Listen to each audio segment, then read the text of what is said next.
വീണ്ടും ഞെട്ടിക്കുന്ന പ്രോമോ ആണ് കേട്ടോ ഔട്ടായത്.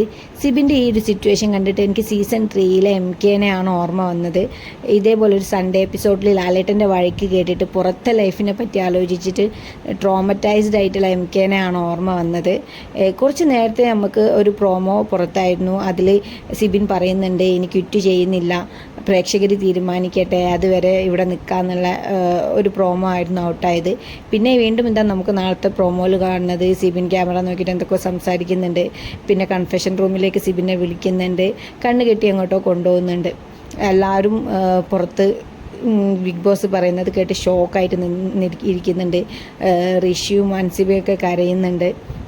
പക്ഷേ എനിക്ക് സിബിൻ്റെ എക്സ്പ്രഷൻ കണ്ടിട്ട് തോന്നിയത് ക്വിറ്റ് ചെയ്യുന്നതായിട്ട് തോന്നിയിട്ടില്ല. എനിക്ക് തോന്നുന്നത് ഇതൊരു സീക്രട്ട് റൂം ടാസ്ക് ആവാനാണ് ചാൻസ്. അങ്ങനെയാണോ എന്നുള്ളത് നമുക്ക് നാളത്തെ ലൈവൊക്കെ കണ്ടാലേ കൂടുതൽ ക്ലാരിഫിക്കേഷൻ കിട്ടുള്ളൂ. എന്തായാലും ഹൗസ് മേറ്റ്സൊക്കെ ആകെ ഷോക്ക്ഡ് ആയിട്ടിരിക്കുകയാണ്. ഇനി ബാക്കി നമുക്ക് നാളെ കാണാം.